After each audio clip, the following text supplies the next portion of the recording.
In the next 30 minutes, you will hear Israeli Defense Minister Ariel Sharon say he personally briefed top Washington officials on Israel's plans to invade Lebanon. PLO prisoners complained that they were beaten and burned by their Israeli captors, and that the PLO is part of a Soviet plan to destabilize the Western world. Here is the internationally syndicated columnist, Jack Anderson. For 2 months now, Lebanon has been an incendiary among the powder kegs. I've just returned from the war zone. I was able to take a camera crew to places no one else has gone. I talked to the leaders and the fighting men on both sides. What you will see in the next half hour is the inside story.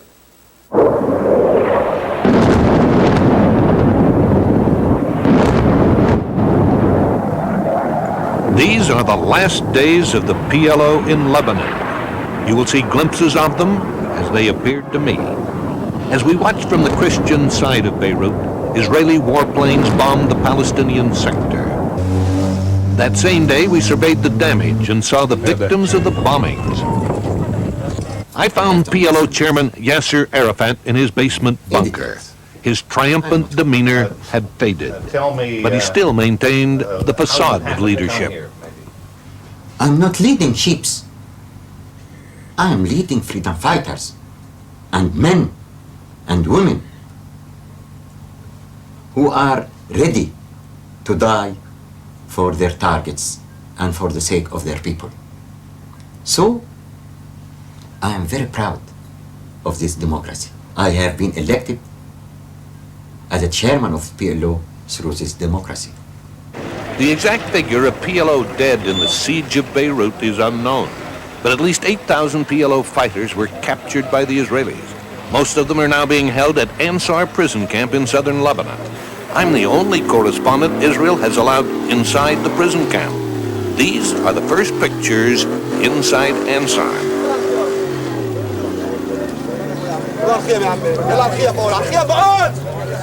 We found several hundred prisoners from various countries, including the Sudan, Morocco, Pakistan, Canada, Kenya, and India. I don't know why I'm arrested. I'm not attached with any party. I have no anything in my mind to do anything. But I work, evening I go to church, and I little drink and sleep, that's all right. Mm-hmm. But why I got, since 3 years I'm spending my life in Lebanon very peacefully. But had you had any contact with the PLO? No, sir, I don't know anything. I don't know anything. Mm-hmm. The Israelis told us that many of these prisoners had been used as slave labor by the PLO. The Israelis are holding the hardcore PLO fighters at other locations. They let me speak with 3 of them. First, I want you to understand that there are no Israelis in this room. There's no one in this room but members of my staff. You can speak freely. Were you mistreated by the Israelis? The first 1 month, it is, you can say, every day. And after that, it is coming less. Still, the treatment is not good, but it is better than in the beginning. I mean, they didn't treat us as a prisoners of war, even not as a human beings. What kind of beatings? Many with fists? How? Well, with sticks sometimes. I mean, this friend today in the morning, he was showing me that, his legs, that they were firing him by cigarettes, by fire. Mm-hmm. And by sticks, by these ropes, like these ones. So much ways. Did you, were you burned with cigarettes? No. Were you whipped with ropes? Yes. And sticks? Yes. I asked the prisoners for proof of their allegations. They showed me scars and bruises. I reported the allegations directly to Prime Minister Begin. He expressed outrage and promised an official investigation. The PLO, who they are, and the story of the Soviet connection. I'll tell you about that when I return.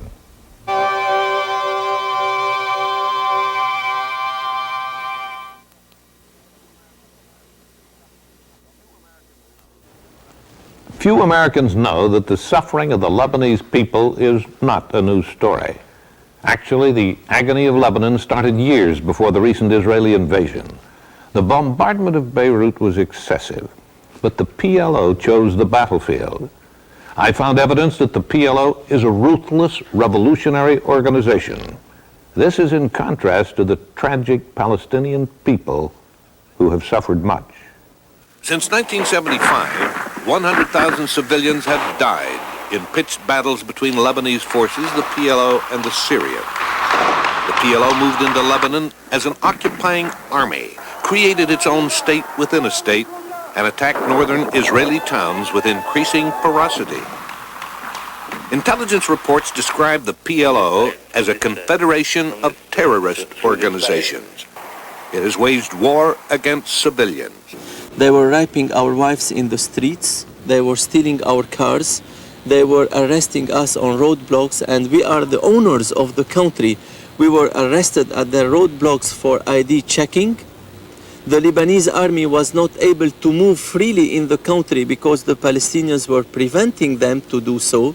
The Lebanese government was not able to act as a sovereign government because the Palestinians are preventing us to do so. These documents captured by the Israelis are PLO orders to attack civilian targets inside Israel. Its commanders have been trained in the Soviet Union and Eastern Bloc countries. So you arrived in the Soviet Union in 1977? In 1977, yes. How long did you stay in the Soviet Union? 6 months. What training did you receive there? Well, it is a kind of, commanding a battalion. Officer training? Yeah, officer training, yes. Who trained you? Well, Soviet officers. How many other officers were in the camp being trained? Well, about 75 from the PLO, and there are hundreds from other national movements from all over the world. Did you meet some of the others? Yes, from Africa, from another Arab countries. How many people altogether in the camp? Well, more than 1,000.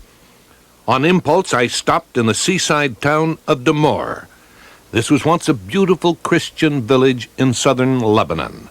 Now it's a ravaged relic of war. I was told that the PLO had massacred hundreds of villagers before taking it over as a training camp. On my own, I wandered through hastily abandoned PLO barracks. I found enough documents left behind to confirm the connection between the Soviet bloc, the PLO, and terrorist groups throughout the Western world. I'm reporting to you from an abandoned PLO headquarters somewhere in war-torn Lebanon. For years I've been reporting that the Palestine Liberation Organization didn't represent and consist purely of Palestinians, that it was in fact a cover for international terrorism. Well, here in the rubble of this abandoned headquarters, I found confirmation. For example, here's a document calling for the overthrow of the Republic of Oman. Now, you may recognize this fellow. It's a cardboard cutout of Ayatollah Khomeini, one of their heroes. This is a Palestine Liberation Organization passport. It doesn't prove much except that the man traveled a great deal in countries like Jordan and Saudi Arabia. Oh, this little fella.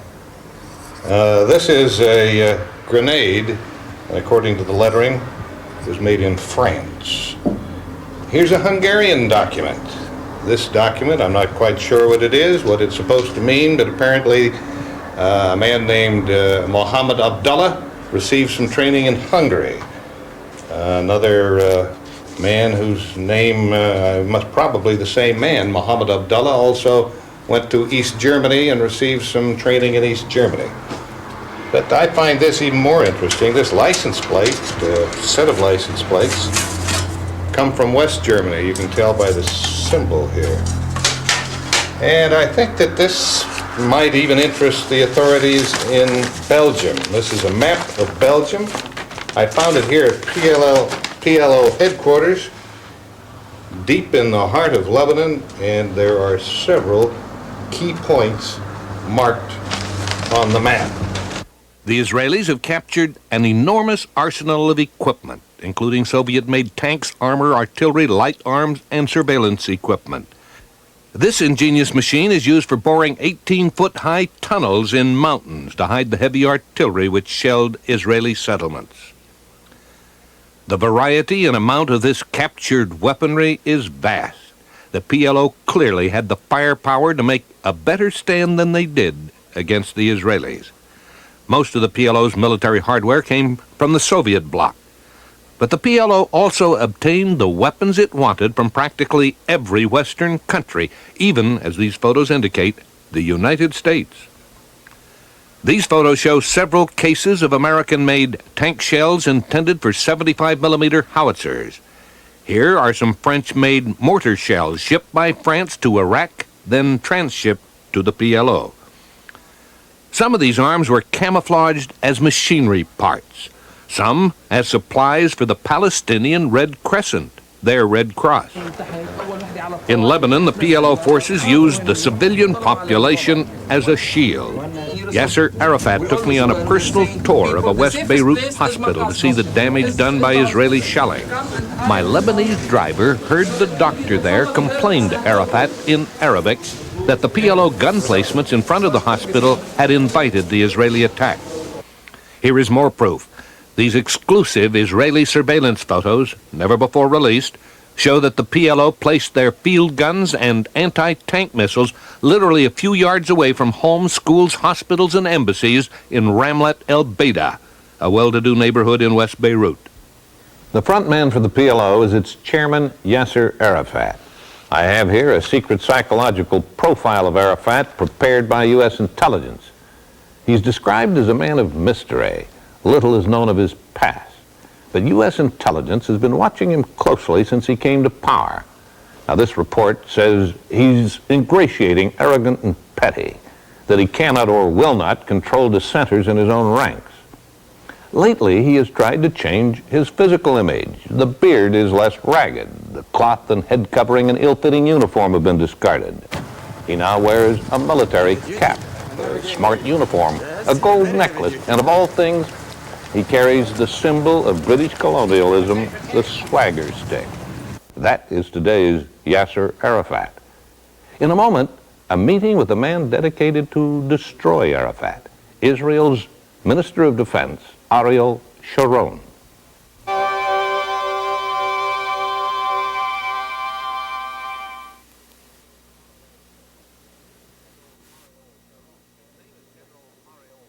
His name is General Ariel Sharon, affectionately called Arik by his soldiers.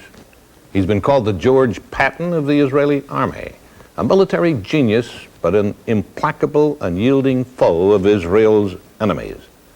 If Arafat has difficulty controlling his dissenters, the Israelis reportedly have equal difficulty controlling Sharon. I spent several hours with him at his working farm in Bashir. He's running the war, and he appeared to be physically drained. Here are highlights of the interview. In your heart of hearts, do you believe you're going to have to move into Beirut? The only thing I can tell you is that we will try to avoid it as much as possible, as long as possible. But if we'll have to do it, we'll not hesitate to do it. Do you expect to move into Beirut? I hope that we'll not have to do it, but if we'll have to do it, we will do it. I think what outraged the American people the most was the use of the cluster bombs. Was that your decision? Yes, it was my decision to use cluster bombs. Given the same circumstances, would you do it again? First, we were sorry, and we are sorry that we had to use. But we were fighting two military organizations, the Syrian army, equipped with the most sophisticated modern weapons, and the same with the PLO terrorist organization. Again, fighting tens of thousands of terrorists with most modern sophisticated weapons. Weapon that some of it, or part of it, has never been seen yet in the Western world. And they were deploying this weapon. among civilians. We had the feelings, and we were right, that number of civilians there were altogether limited, but we never intended to attack civilian populations by cluster bombs. We never had intention. The problem was that we had to attack these artillery batteries, these rocket launchers, these heavy mortars, these tanks being deployed in populated area. But altogether, we will try to avoid it as much as possible. You mentioned that that you had captured weapons so advanced that the Western world didn't know about them. These are Soviet weapons. What can you tell us about those weapons? We are studying these weapons now. These are, of course, we know much more now about the SAM-6.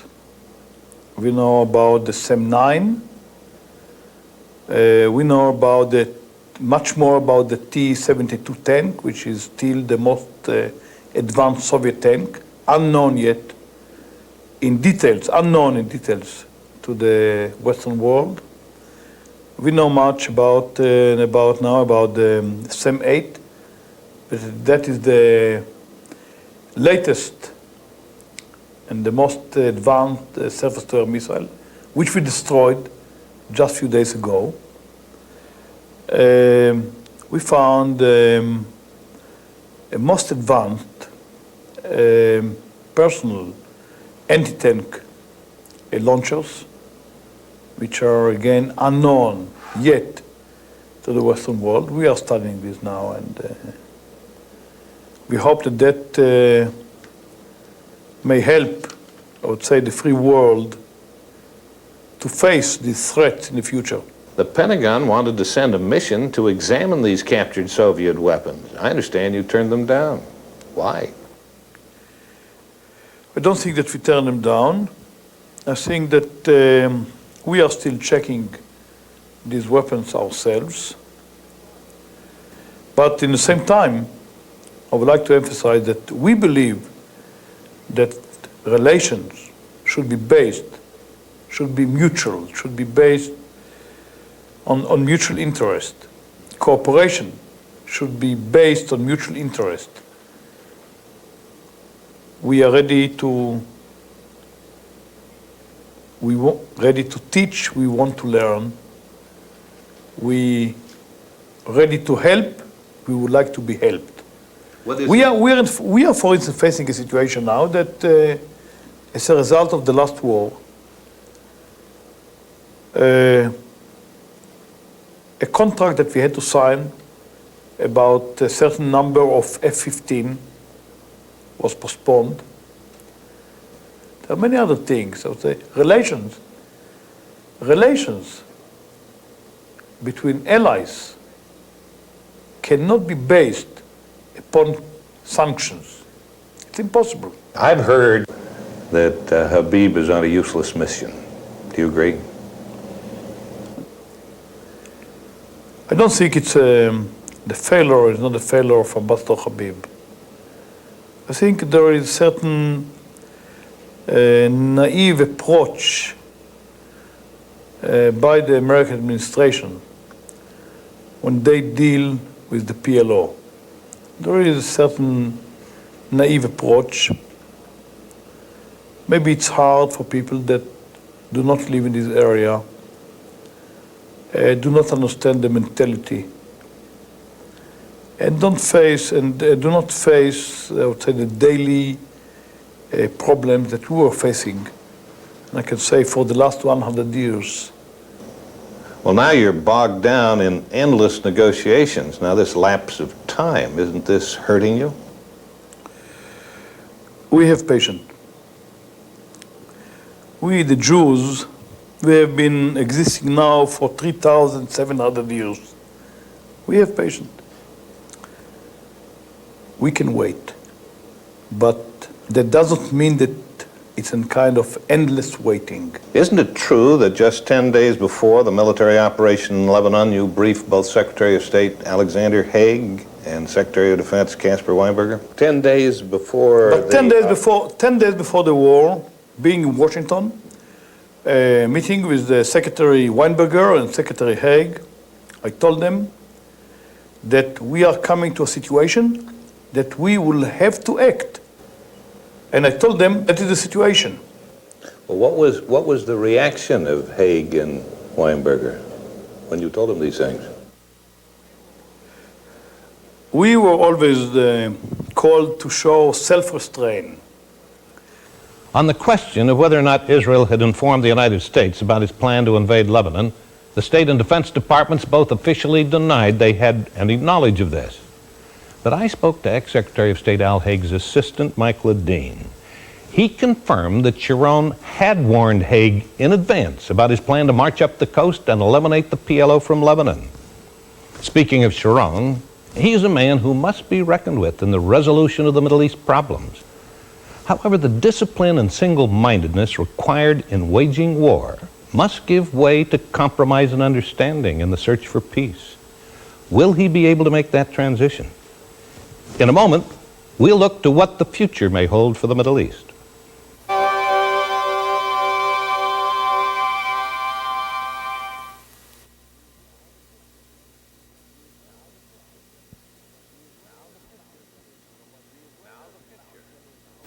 Now the future.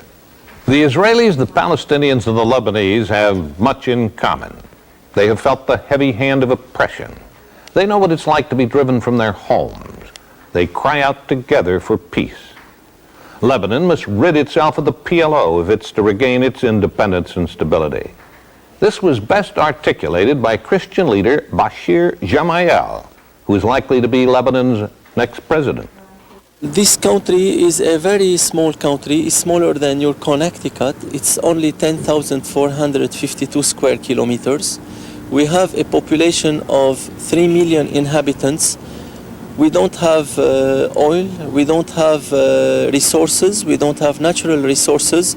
We are relying on our banking system, on our tourism, on our services, and we really cannot afford having the 600,000 Palestinian refugees in such a small country, in such a poor country, poor not in our mind, but poor, we don't have all the resources. We cannot afford having all this burden on our shoulders.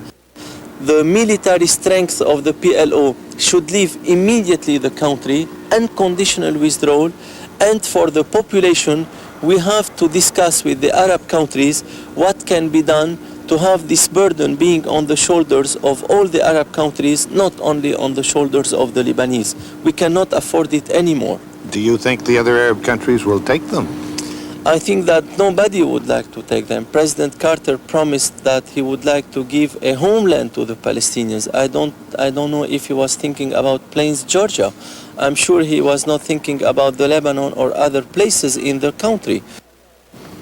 We will not allow that anymore. We will defend ourselves. We will protect our sovereignty. We will defend our independence and our liberty, and let the Palestinians now, since they stayed here 30 years, it's enough, and they should find another station where to go before coming back to Palestine. Maybe in 2,000 years, in 3,000 years, they can go back, but they should not wait 2,000 years in the Lebanon. It's over. The Arabs must recognize Israel as a legitimate country whose people have been in quest of their homeland for 2,000 years. And Israel must recognize that the Palestinians have the same right to a homeland. Concessions must be made. Accommodations must be reached. This is the price that must be paid for peace. The cost of war, as we have seen, is much higher. Thank you.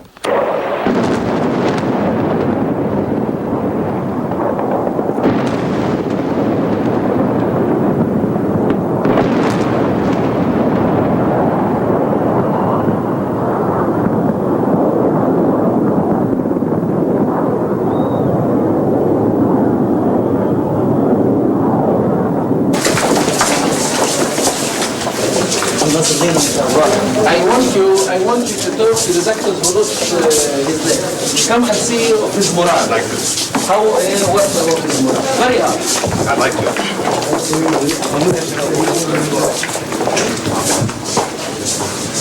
to.